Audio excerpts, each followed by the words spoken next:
All right, this is Brandon Winerdy with SuperKaiju.com, and I'm here with a Star Wars legend, Gerald Home. Thank you so much for taking the time. You've been talking to us for a long time. We're like, let's just get this on film and tell some stories from Return of the Jedi. It's my pleasure. This is great. You were telling us a little bit about all the controversies, right, about the Mon Cals, and that's a big thing right now, and especially the Star Wars community.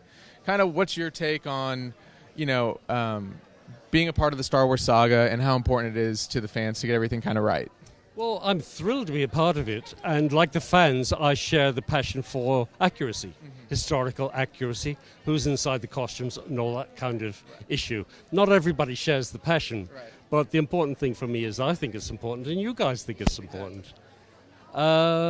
We could go around in circles about that, and the further away we get from the actual filming in '82, the more people's memories fade. I mean, luckily, I'm not a terribly clever person, but I do have a perfect memory. And I mean, if you were going to work on a Star Wars film, wouldn't you remember everything that happened? You know, this was the third one I worked on, JEDI. So I pretty much remember everything that happened. Having said that, I only remember what I knew at the time. And the thing about being on a set, a film set or a TV set or a commercial set, you have to hold your position. I did something, a TV thing, not so long ago, and there was a new young actress with me, and she kept moving around, and she actually wanted to go and change her shoes at one point. And I said, no, stay rock still. And she said, why? And I said, because somebody's focusing a light on you. And she looked around, and she couldn't see anybody. And I said, but he's up there. He's the best boy. That's the best boy you see in films. Nobody knows what the best boy is. He does what he's told.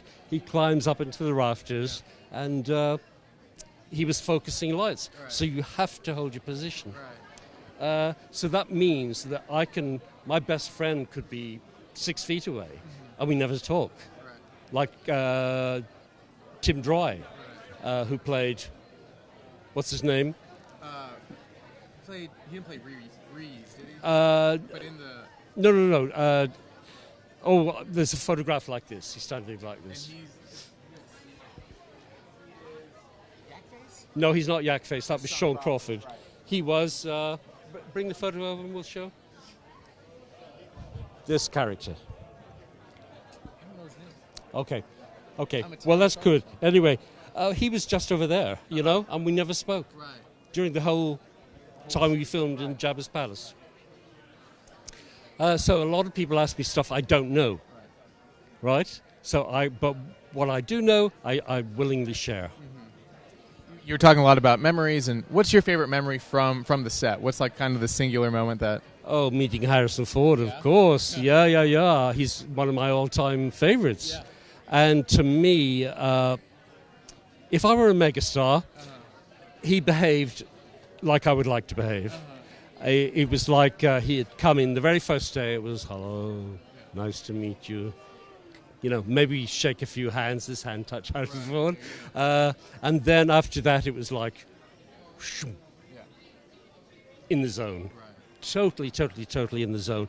And the nuclear bomb could have gone off beside him, and he would still be Han Solo in the zone. And you can see it, when he defrosts from carbonite. You can see that intensity and that focus. That's how he became a megastar. But if I were to behave like that on a set, people would think, who's he? Who does he think he is behaving like that? I'll give you an example. I did a TV show once where I was a judge at a vegetable competition. And I had to lift a plate of rice to judge that plate. And I arrived on set, I think that there were about 5 extras. I didn't know how extras operate, but they never talk to, we're called the principals, okay? Never talk. However, when I arrived, I just said hello to everybody. No reply. Nothing.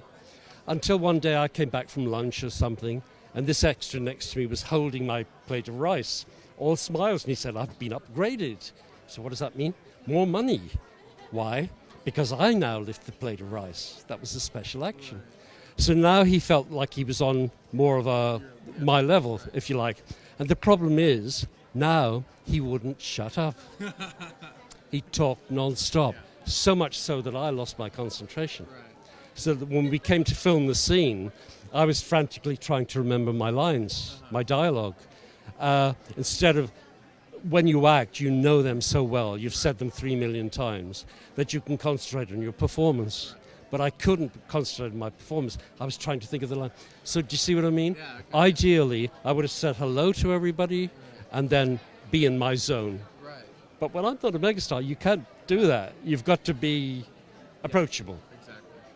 I think you get my point. Yeah. So maybe explain, people that don't really know, how kind of the puppeteers and the acting worked at Return of the Jedi, because you did Jabba's Palace and you did Mon Cal, and so there was a lot of different parts that a lot of different people played. So kind of how did that work, and how did the audition process maybe work to get to that point? Very good question. Well, first of all, let's talk about credits. The main credits at the beginning of the film, there are 10 puppeteers. I'm credited as a mime artist. We're at the end of the credits under Ewoks. There are mime artists, 9 of us. And we were hired to bring to life the creatures of Jabba's Palace. Those people worked for about 3 weeks. Some of us were also going to be calamari men. And that would take another nearly 2 weeks. The casting process, well, one of the things you learn at drama school is mime. And people say, well, why did you learn mime? It's because mime is acting without words. It's knowing how to use your body when you haven't got words. And if you put people who don't know that, they'll just be like this, you know? But if you've got a performer, now the 9 mime artists, we weren't all actors. I was the only actor, I think. Simon Williams, no, he was a puppeteer. A lot of them were like Sean and Tim, they were mimes, they had studied mime, they were street performers. They had the group Tick and Tock. So they did a lot of black and white face, black and white makeup. Paul Springer, who played Reese, his background was a circus. What we had in common was that we were performers who knew how to use our bodies to bring characters to life. I don't know how the puppeteers were cast, but there's a mime teacher in Britain called Desmond Jones, and he saw me in a mime show. And so 3 years later, he called me and said, I'm putting together this thing, can't tell you much about it, and you're going to be inside costume and not speaking. Would you like to audition? So I did, and that number was whittled down to 9 of us. And depending on how we moved at the audition, they decided which costume we were going to go into. Now, whether you know it or not, you've seen me talking now for a long time.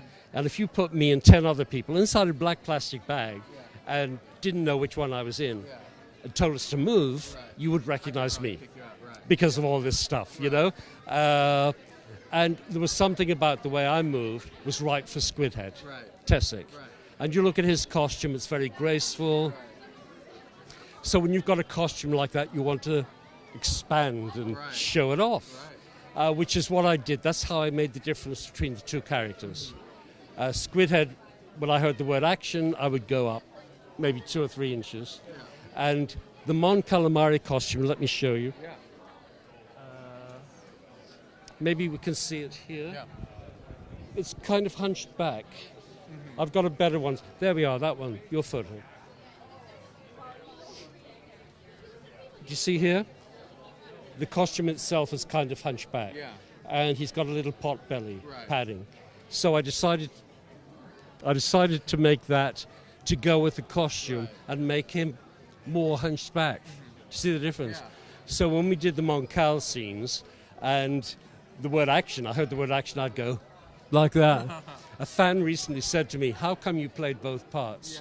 And he's like much smaller than him. That's how. It's my job, you know, make them different from that to that. Have I answered your question? No. What was your question? I forgot your question. Right. Now, the funny thing about Star Wars is most of the people who were puppeteers also were in costumes, like Simon Williamson, credited as a puppeteer. He was inside Mike's Rebo, which was a puppet, but he was also Gamorrean guard and a Mon Calamari.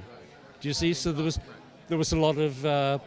and we worked not just in Jabba's Palace, but also the sail barge. Okay, don't forget that.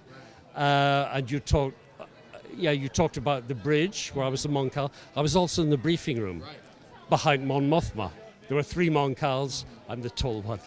How did that shooting work on the bridge, or not on the bridge? Sorry, in the briefing room with Mon Mothma, because in the back there's everyone else, or all the other extras. Was that filmed separately, or was that the same day of shooting?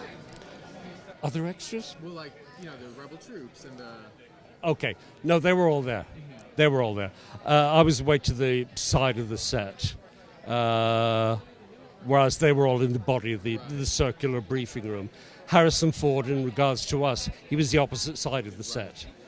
I can tell you a little anecdote about being very close to Mon Mothma, Caroline Blakeston, she was working in the theatre at the time. Like myself, I've done a ton of theatre. So she was doing many Bothams died to bring you this news, right?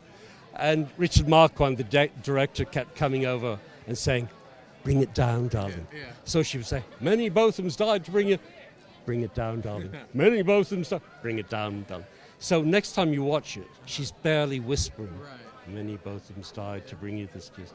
And the director said to us after that take, but you didn't react to what she said. And we were going, we can't hear her. But I told that to a fan recently, and he told Caroline who said it. She said, he's right. That is true. But a little fact, she had to re-record her dialogue because when they were editing, they could hear pigeons. It was the famous Studio 5 at Elstree Studios. It wasn't soundproof, and there were pigeons in the rafters. Well, I really do appreciate you taking the time, and this is so great. And I can't wait to share this with the rest of the Star Wars community. This is great. Thank you so much. Thank you very much. Yeah.